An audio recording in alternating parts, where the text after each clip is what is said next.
कि मैं बुद्ध के देश से आया हूँ। बुद्ध शुद्ध है, बुद्ध युद्ध नहीं चाहते, बुद्ध हमेशा तर्क की बात करते हैं, विज्ञान पर टिका हुआ बुद्ध धर्म है। तो इन्हें पता है कि बुद्ध शुद्ध है और हम जो हैं हमारा तो बेईमान है, हम तो टोटली। तो हम उसका बुद्ध का नाम लेके हम अपनी आइडेंटिटी बनाते हैं, अपने देश की आइडेंटिटी बनाते हैं, बुद्ध के रास्ते पर चल नहीं रहे। खुशी नहीं हो रही है ज्ञानवापी मस्जिद की खुदाई हो नहीं ना, बिल्कुल भी खुशी नहीं है, हमें तो दुख है इस बात का। हमें दुख है इस बात का कि ये खुदाई में इतना पैसा लगा रहे हैं, इतना पैसा इन्वेस्टिगेशन में लगा रहे हैं। एक स्कूल बन जाएगा इतने में, तो अस्पताल बन जाएगा। स्वास्थ्य और शिक्षा की बात करते नहीं, रोजगार की बात करते नहीं, खुदाई की बात कर रहे हैं जी। पता ना क्या बाबड़े हो गए सारे। को जीवित कर रहे हैं वो। संस्कृति बची कहाँ है? ये संस्कृति बची कहाँ है? बताओ ना तुम। जब इलेक्शन आया उससे पहले हिंदू मुसलमान करा देंगे, बताइए आप। मोमडन भगाने के काम कर रहे हैं। वो बुद्ध की बात करते, कहाँ हिंदू मुस्लिम करते हैं वो? क्यों? मोदी जी बुद्ध की बात अभी यूपी में क्या था? हिंदू मुस्लिम ही तो था। लड़ाई का काम कर रहे हैं, पढ़ाने का काम शुरू नहीं कर रहे, क्योंकि शिक्षा सवाल पैदा करेगी। शिक्षित हो जाएंगे लोग तो वहाँ हमें कामयाबी नहीं मिलेगा, हमें बाहर कर देंगे। दिन रात एपिसोड चला रही है, ज्ञानवापी मस्जिद में शिवलिंग मिला। ये जो भी कर रहे हैं ये अपने लिए गड्ढा खोद रहे हैं, ये समझ लो इनकी। हाँ, अपने लिए गड्ढा खोद रहे हैं जो भी कर रहे हैं। जहाँ भी खुदाई कर रहे हैं, जो भी सरकार ये काम कर रही है, अपने लिए गड्ढा खोद रही है। आने वाले समय में इतना गुस्सा भर जाएगा। भाईचारा इन्होंने ऐसा खत्म कर दिया है, जब ये भाईचारा ही खत्म हो जाएगा आपस में, इतना मतलब विस्फोट बम बना रहे हैं आदमी के अंदर, इतना गुस्सा भर रहे हैं, इतना गुस्सा भर रहे हैं, बचा क्या? देश का सुपड़ा साफ हो जाएगा बिल्कुल ही।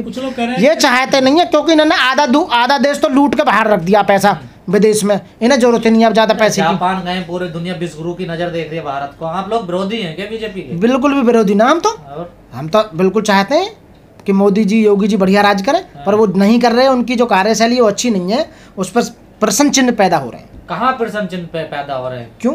मीडिया तो सारा सही बता रही है। अभी तो थोड़ी देर पहले आप कह रहे थे दलितों पर अत्याचार हो ना, क्यों हो रहे हैं भाई अत्याचार? इसका मतलब ये है कि कहीं ना कहीं कमी है मामला। बताओ, शिक्षा को प्रसार क्यों नहीं कर रही है? बताइए। पढ़ के क्या करोगे? क्यों? पढ़ के डेवलप होगा देश का, मानसिकता का विकास होगा लोगों का, हमारा देश संपन्न होगा। पढ़ाई लिखाई से सब कुछ होगा। यदि पढ़ाई लिखाई से क्या है कि लोगों में बुद्धि आएगी, और जब बुद्धि आएगी तो लोग लड़ेंगे नहीं आपस में, वो चाल समझ जाएंगे कि हकीकत में है क्या। भगवान बुद्ध ने यही तो कहा था कि कोई बात किसी के कहने से, करने से, बताने से मत करो। तुम्हारी बुद्धि की कसौटी पर सही उतरा तो उस बात को करो। तो बुद्धि कसौटी कब आएगी? जब पढ़ने से आएगी। जब पढ़ाई नहीं देंगे तो इनके कहने के अनुसार भेड़ चाल चलेंगे, जैसे ये कहेंगे ऐसे करेंगे। आप एक बात बताओ, जितने भी हिंदू संगठन हैं, सारे जितने भी संगठन हैं, जितने भी हों, उसमें एक भी ओबीसी, दलित, एससी, एसटी, कोई भी उसका कोई मालिक यानी कि प्रेसिडेंट, सेक्रेटरी, एक भी बता दो हो तो? एक भी नहीं है। दड़ी उठाने वाले हैं सारे, पिछड़े प्रधानमंत्री जितने भी हैं दड़ी उठाने वाले हैं, झंडा लगाने वाले हैं, लड़ाई लड़ने वाले हैं, गाली गलौज करने वाले हैं, अहिंसा फैलाने वाले हैं, जितने भी हैं। लेकिन ऊपर जो बैठे हुए हैं जितने भी हैं, वो मैन वो ही हैं 3 या 4% जो चाहते हैं। पिछड़े देश के प्रधानमंत्री बने हुए मोदी जी। पिछड़े नहीं है। कौन करा पिछड़े देश के प्रधानमंत्री बने हुए? पहले से भी ज़्यादा पिछाड़ दिया देश तो इन्होंने। रुपया कहाँ जा रहा है वो बताओ, गरीबी कहाँ जा रही है वो बताओ, महंगाई कहाँ जा रही है वो बताओ, डीजल पेट्रोल कहाँ जा रहे हैं वहाँ वो बताओ, गैस सिलेंडर जा रहा है कहाँ बताओ वो जाओ, फीस कितनी बढ़ रही है वो बताओ। हैं, सारे कुछ बेच दिया। कोल बेच दिया, सेल बेच दिया, रेल बेच दिया, LIC बेच दी, बैंक बेच दिए, सब कुछ तो बेच दिया। बचा क्या बताओ ना तुम? सारा प्राइवेट कर दिया।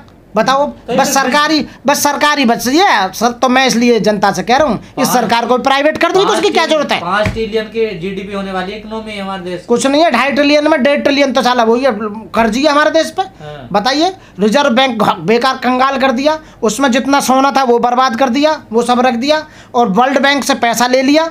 बताओ, रुपया की कीमत डाउन होगी, बचा क्या है? आप बताइए क्या बचा देश में? श्रीलंका जैसे हालात बनेंगे। श्रीलंका 2024 से पहले हो जाने, वो तो 2000, मेरा अपना अनुमान है 2024 से पहले श्रीलंका से भी बुरे हाल होने वाले हैं। इतना बुरा हाल हो रहा है। पूरी दुनिया की नजर भारत पे है। भारत तो ये डुबा देंगे, दिखाई दे रहा है।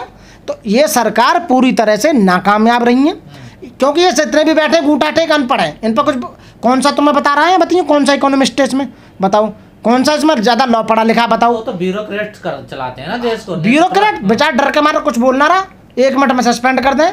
कोई भी इनके खिलाफ बोले उसे साढ़े जेल पहुंचा दे। मैं समझ, बताओ ना तुम। इनके डर के मारा सब बुरा हाल हो रहा। कोई सच्चाई की बात भी कहे ना, मैं कहना मोदी जी आप इस्तीफा दे दो, योगी जी इस्तीफा दे दो, अपना घंटा बजाओ। तुमने कपड़ा ही ऐसे पैर रखे, एक तो वो लाल लाल पीले पीले से जो कपड़े पैर रखे। बताओ, संत हैं तो संत तो मंदिर में काम करेंगे।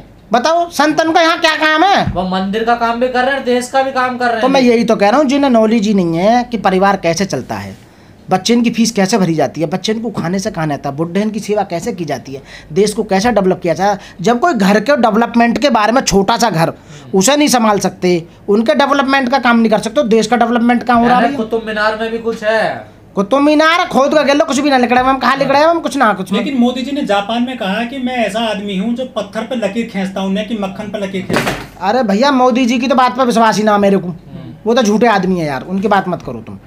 देश के प्रधानमंत्री हैं। अरे हाँ प्रधानमंत्री तो मैं ना कर प्रधानमंत्री ना, प्रधानमंत्री तो हैं पर उनकी बात पर विश्वास नहीं यार हमें, ये मेरे अपने व्यूज हैं। पूरी दुनिया विश्वास कर रही है, कोई ना कर रहा, ना मोमडन विश्वास कर रहे, ना आदिवासी विश्वास कर रहे, ना दलित विश्वास कर रहे, ना ओबीसी वाले विश्वास कर रहे, ना माइनॉरिटी वाले विश्वास कर रहे। मोदी पर विश्वास वो कर रहे हैं जो मोदी की मलाई मार रहे हैं, ठीक है ना, चंद लोग हैं। तो वोट कैसे मिल रहा है इनको? वोट वो तो बेईमानी हो रही है, निखालस बेईमानी, दारू प्या के बेईमानी हो रही है, पैसा दे के बेईमानी हो रही है, साड़ी बांट के बेईमानी हो रही है, उज्ज्वला के वो फैला के बेईमानी हो रही है, सिलेंडर दे के बेईमानी हो रही है, फिर बह के जेल में डाल के बेईमानी हो रही है। पूरी तरह से कब्जा कर रखा है, संवैधानिक पदों पर कब्जा कर रखा है। न्यायालय बेचारे न्यायाधीश डर के हमारा कुछ नहीं कह रहे हैं। रतन लाल जी बेचारे ऐसा है, वो प्रोफेसर आदमी है, हमें वकील आदमी, हमसे बात करके तो देखें, हम 1 मिनट में बता देंगे उन्हें कानून क्या कहता है। तुम ये बताइए कि सुप्रीम कोर्ट के जज क्यों घबराए हुए हैं भाई, तुम्हारे खिलाफ क्यों बोल रहे हैं वो? आप बताइए कि लोकतंत्र खतरे में है, संविधान खतरे में है, जनता खतरे में है, भाई क्यों बोल रहे हैं वो बताइए आप? कुछ ना कुछ तो है, इसलिए तो बोल रहे हैं। सब कुछ बेकार कर दिया, बर्बाद कर दिया, पूरे देश को सिस्टम बेकार कर दिया। सबसे पहली कमी 2016 में नोटबंदी जो थी वो वहाँ से काउंटडाउन शुरू हुआ पूरे देश की।